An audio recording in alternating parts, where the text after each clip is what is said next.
부흥을 외쳐보겠습니다.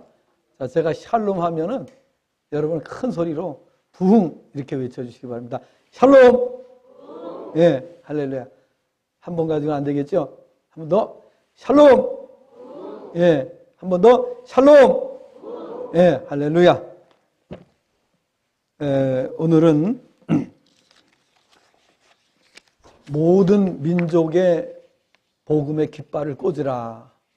복음의 깃발을 이런 말씀으로 우리가 함께 은혜를 나누는 시간을 갖도록 하겠습니다. 주님께서는 십자가에 돌아가시고 3일 만에 부활하셨습니다. 그리고 40일 동안 수많은 사람들에게 당신이 살아나셨다는 것을, 부활하셨다는 것을 보여주셨습니다. 이 손에 못자국을 보여주시고 그리고 살아나셨다는 것을 확실하게 증거를 해주셨습니다. 그래서 세상이 발칵 뒤집히게 된 것입니다. 예수님을 십자가에 못 박으면은 이제 모든 것이 끝난다. 기독교는 더 이상 세상에 존재하지 않을 것이다. 이렇게 생각을 하고 예수님을 십자가에 못 박았는데 그분께서 3일 만에 다시 부활을 하셨어요.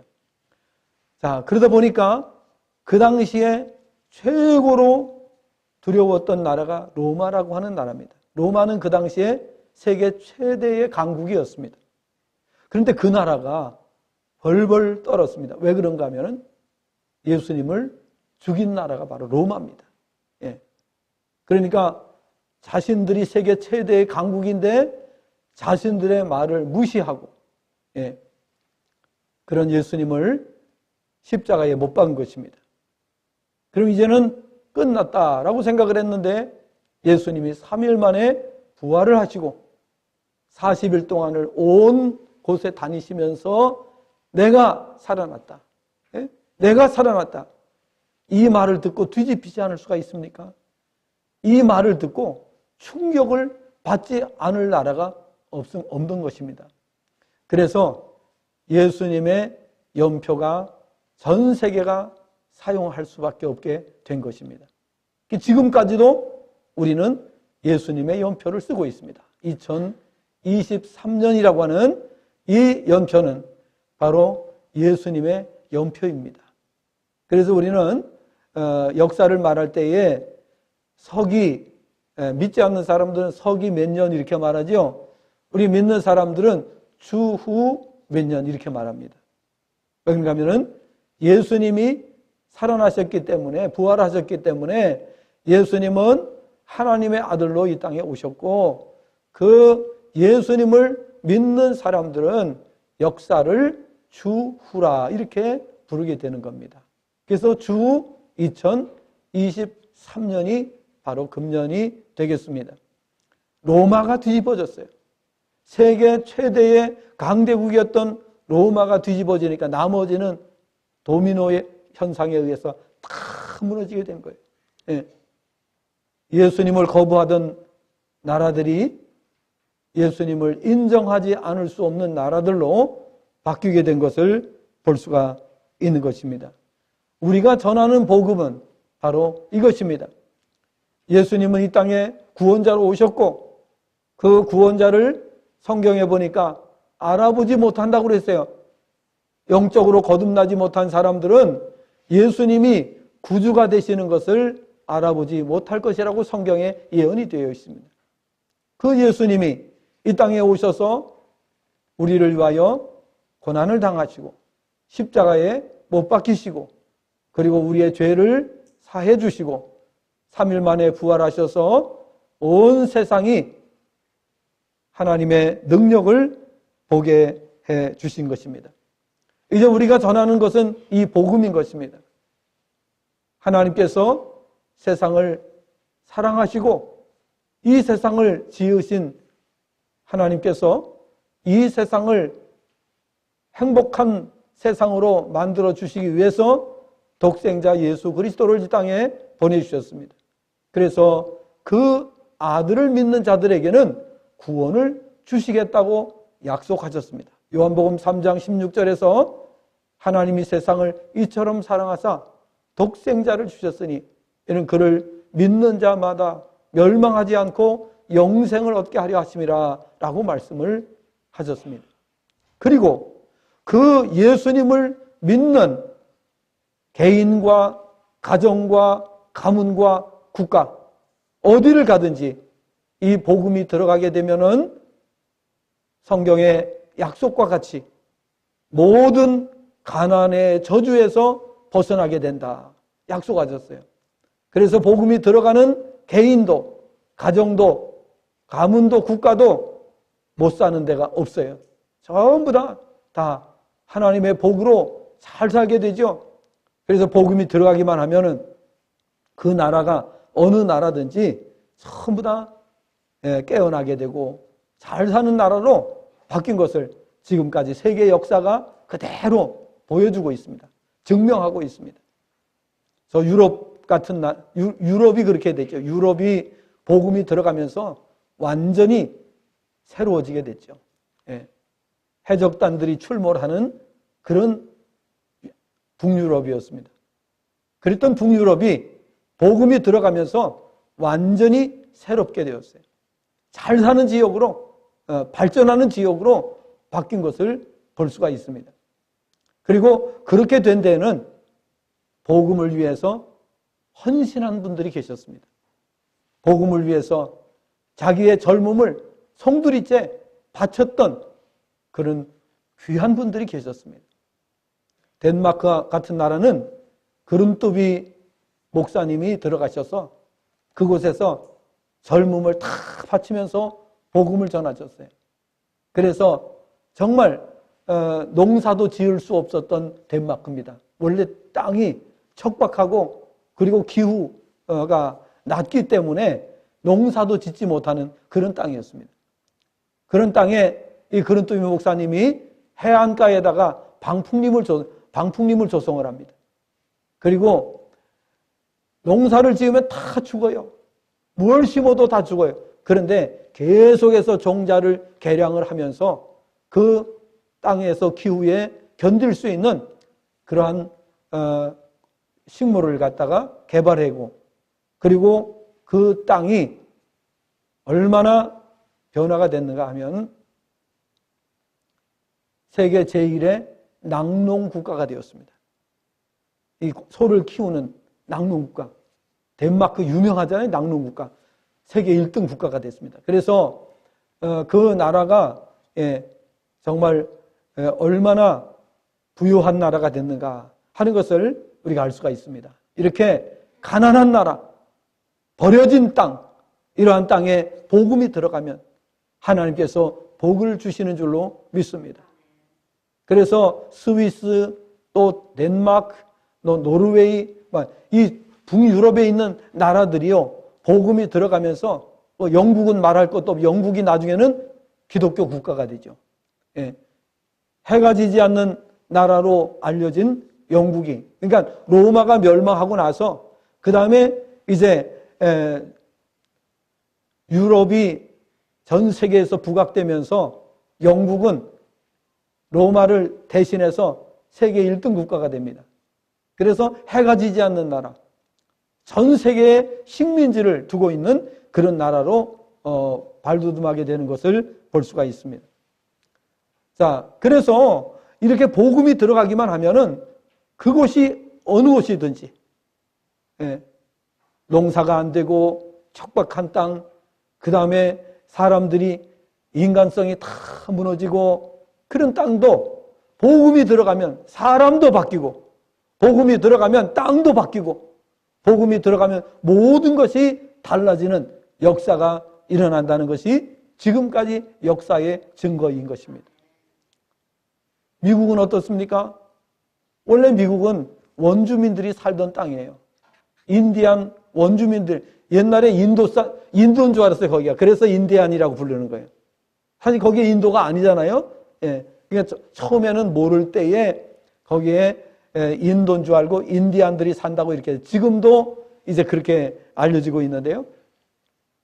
그런데 그곳에 원주민들이 살고 있을 때에는요, 아메리카 대륙이라고 하는 곳이 사실은 알려지지도 않았고 정말 미개한 땅으로 이렇게 있었지만은 복음이 들어가는데요, 이 유럽에서 신앙의 자유를 찾아서 건너간 사람들이 미국이라고 하는 나라를 건국을 합니다. 그리고 세계 1등 국가가 된 것을 볼 수가 있습니다. 그러니까 복음이 들어가야 되는 거예요. 우리 대한민국도 복음이 아직까지 안 들어왔다면 아직도 상투 틀고 한복 입고 미개한 나라로 이렇게 살아갈 수밖에 없었던 나라입니다. 그런데 복음이 들어오면서 완전히 새로운 나라로 바뀐 것을 볼 수가 있습니다. 정말 지금 세계가 주목하는 강대국이 되었습니다. 우리나라가 6위의 강대국으로 이렇게 발전한 것을 볼 수가 있습니다. 그리고 이제 또 우리 일본하고 우리가 계약을 맺은 게 있어요. 그게 뭐냐면 제7광구라고 하는 곳이에요. 많이 들어보셨죠? 아마 노래에도 제7광구라고 하는 노래가 나왔는데 그 7광구가 사우디아라비아보다 더 석유 매장량이 많다, 이렇게 지금 추측하고 있습니다. 가스는 더 많대요. 또 가스도. 그래서 일본이 이거를 갖다가 지금 안 하려고 하고 있어요. 왜냐하면 계약 기간이 바뀌게 되면은 일본이 7광구를 자신들이 가져갈 수 있다고 생각하는 거예요. 그 이유가 뭐냐면은 우리나라는 제주도와 이어도에서 제7광구의 거리, 일본은 그 많은 섬들이 7광구하고 거의 붙어 있어요. 그러니까 이 사람들은 계약이 깨지면은 자연적으로 7광구를 가져갈 수 있는데 세계에서 가장 원유 매장량이 많은 곳으로 이렇게 7광구가 알려지고 있습니다. 그러니까 이게 지금 2030년까지인가 이렇게 됐고요. 2028년까지 돼 있는데 5년 전에 이 계약을 파기할 수가 있다는 거예요. 그럼 계약을 파기하면 어떻게 되느냐? 일본은 그 영토가 7광구하고 가까이 있기 때문에 자연스럽게 7광구가 일본으로 넘어간다는 거예요. 그러니까 우리는 눈 뜨고 정말 심각한 상황을 우리가 맞이할 수가 있죠. 그리고 이제 중국이 또 이것을 그냥 눈 뜨고 보지만은 않을 것이다, 이렇게 말하고 있어요. 그러면 어떻게 되냐? 영토 분쟁이 일어난다. 이런 이야기도 나오고 있는 것을 볼 수가 있어요. 자, 어쨌든 중요한 것은 뭐냐? 우리가 정말 복음을 깨닫고 그 복음의 능력으로 사는 나라가 돼야 세계 1등국가 되는데, 그래서 그것을 주장하는 사람이 이렇게 말하더라고요. 7광구가 만약에 일본하고 공동으로 개발만 되어도 우리나라는 순간적으로 2등으로 올라간다. 세계 2등으로 올라간다. 참으로 기가 막힌 일이죠. 자, 오늘 우리는 하나님의 은혜가 필요합니다. 하나님께서 복을 주셔야 우리가 살아갈 수가 있는 것입니다. 복음은 바로 이것을 우리에게 일깨워 주는 것이 복음인 것입니다. 그래도 복음을 멀리 하시겠습니까? 우리가 복음을 전하지 않으시겠습니까? 열심히 복음 전해서 대한민국에 복음을 받아들이는 사람이 많아지면 대한민국은 세계적인 나라가 되는 것입니다. 할렐루야. 신명기 28장 1절에 뭐라고 되어 있습니까? 하나님의 말씀을 듣고 순종하는 자들에게 세계 모든 민족에 뛰어나게 하시겠다고 약속하셨습니다. 하나님께서 한 번이라도 그 약속을 어기신 적이 있습니까? 전 세계에 어기신 적 없어요. 그렇기 때문에 우리는 열심히 사는 것도 중요하고 열심히 노력하는 것도 중요하지만은 중요한 것은 복음화인 것입니다. 복음이 증거되면은, 그러면은 잘 사는. 그래서 오늘은 긴 말씀 드리지 않겠습니다. 오늘 말씀의 제목이 뭐라고요? 복음의 깃발. 복음의 깃발. 이 복음의 깃발을 꽂기만 하면 되는 거예요.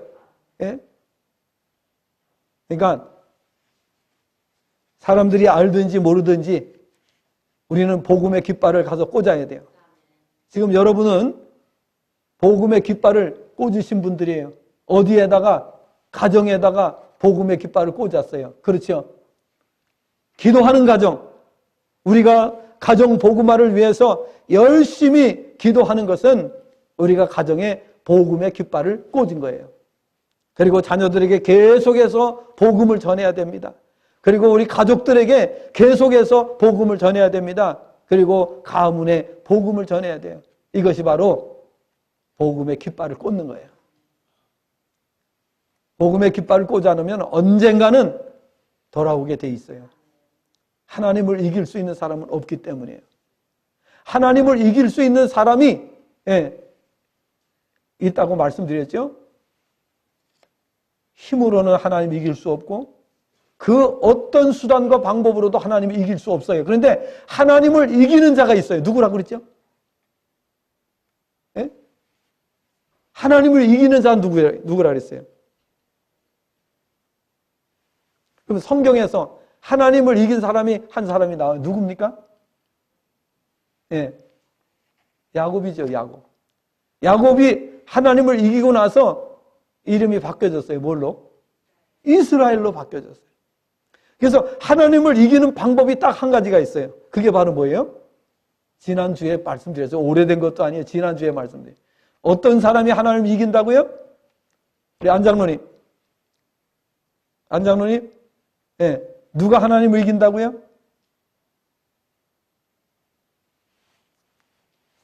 자, 대답을 했어요. 누구든지. 자, 누가 하나님을 이긴다 그랬어요? 지난주에 말씀을 잘 기억을 해보세요. 누가?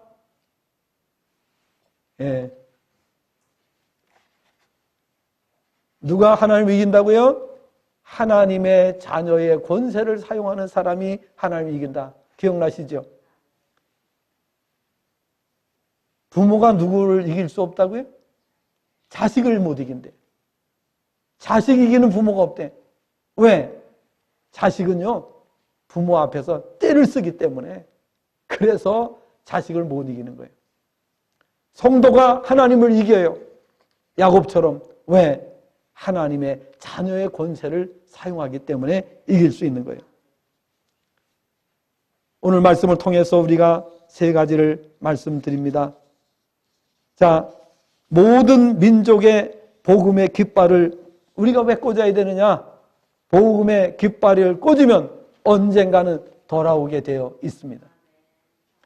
고집이 아무리 세도, 아무리 거부해도 소용없어요. 하나님을 이길 수 있는 자는 없으니까. 우리는 부지런히 복음을 전해야 되는 것입니다. 그럼 왜 우리는 복음의 깃발을 꽂아야 되느냐? 가서 복음의 깃발을 꽂아 놓으면 언젠가는 뿌리가 내리고 싹이 나고 꽃이 피고 열매를 맺게 되어 있어요. 그래서 정말 예수님을 안 믿을 것처럼, 죽을 때까지 예수님을 안 믿을 것처럼 보이던 사람들도요, 복음의 깃발을 꽂아놓고 계속 기도하면 그러면 돌아오게 되어 있어요. 그래서 우리는 전도가 뭐냐? 가서 복음의 깃발을 꽂는 거예요. 가서 발로 밟고, 가서 기도해주고, 가서 복음을 전하고, 계속 기도하면 때가 되면 하나님 앞에 돌아오는 줄로 믿습니다. 전혀 돌아올 것 같지 않은 사람도 가서 전도하면 언젠가는 돌아오게 되는 거예요. 그러니까 이번에 우리가 7주 전도 우리 총회 정해진 기간에 가서 듣든지 안 듣든지 상관하지 마세요. 가서 그냥 전해주면 돼. 복음 전도지 전해주고 열심히 전하고 이렇게 하면은 변화가 언젠가는 하나님의 뜻이 이루어질 줄로 믿습니다. 하나님께서 정해진 사람은 반드시 돌아온다. 성경을 보니까 복음을 전하는 것은 하나님의 소원입니다. 영혼을 구원하는 것이 하나님의 소원입니다. 디모데전서 2장 4절을 보면 하나님은 모든 사람이 구원을 받으며 진리를 아는 데 이르시기를 원하신다 그랬어요. 하나님의 소원입니다. 하나님의 소원은 우리가 가서 복음 전하는 거예요. 왜? 그 열매는 하나님께서 거두실 거예요.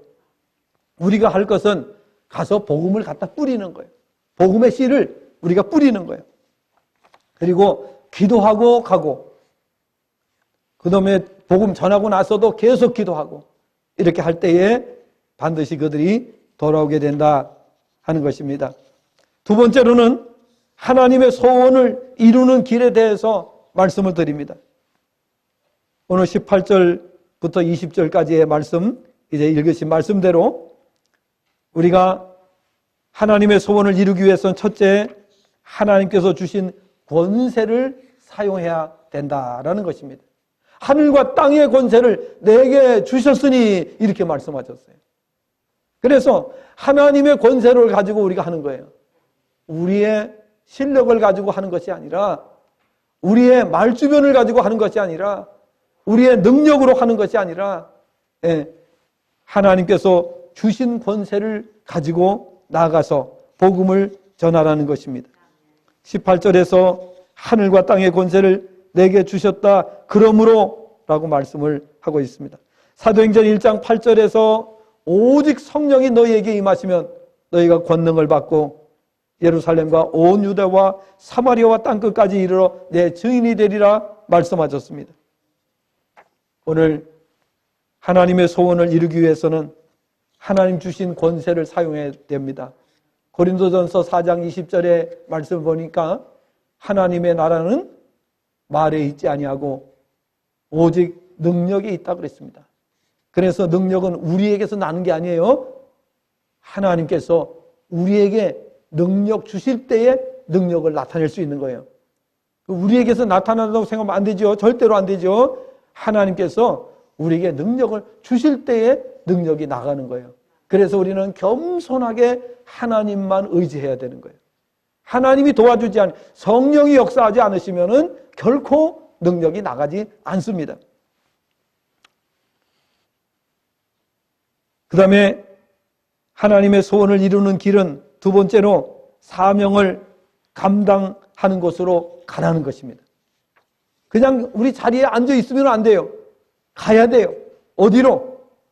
복음을 전할 곳으로 가야 된다 하는 거예요.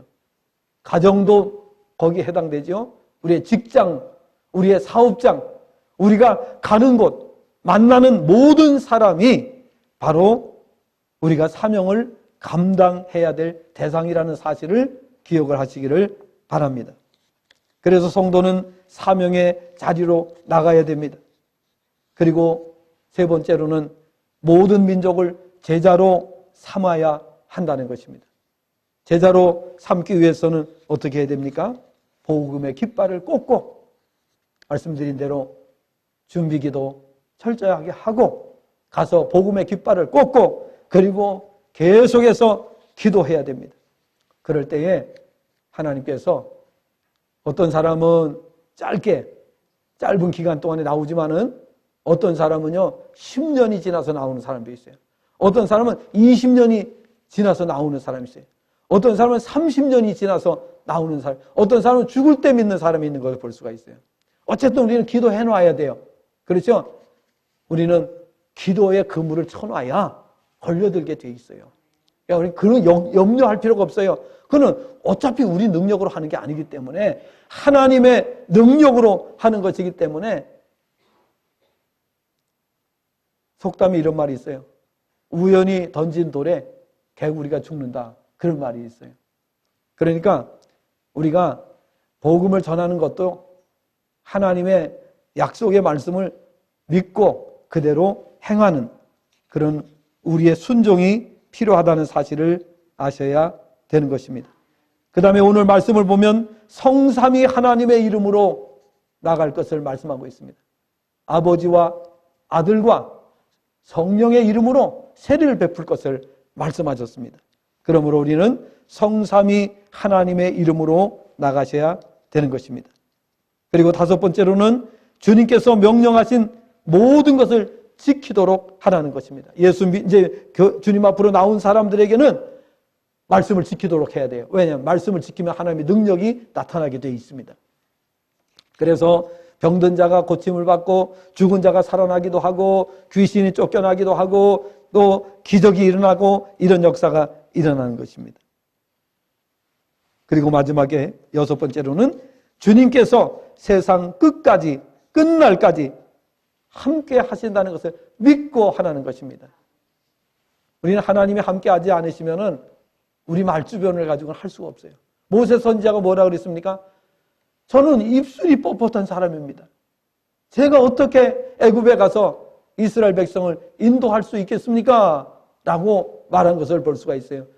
저도 여러분도 마찬가지입니다.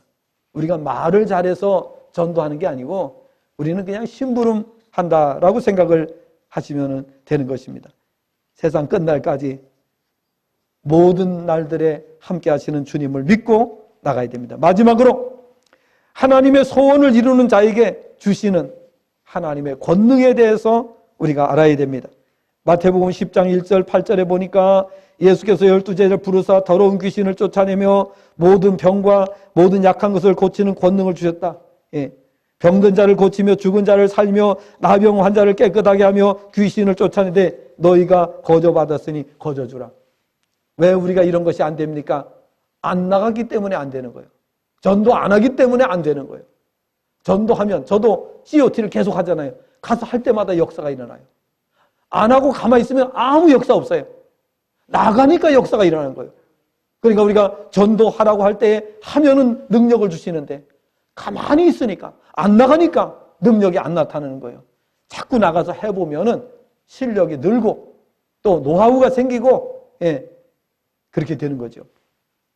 마가복음 16장 15절 18절 또 이르시되 너희는 온 천하에 다니며 만민에게 복음을 전파하라. 믿고 세례를 받는 사람은 구원을 얻을 것이요 믿지 않는 사람은 정죄를 받으리라. 믿는 자들에게 이런 표적이 따르니 곧 그들이 내 이름으로 귀신을 쫓아내며 새 방언을 말하며 뱀을 집어 올리며 무슨 독을 마실지라도 해를 받지 아니하며 병든 사람에게 손을 얹은 적 나으리라 하시더라.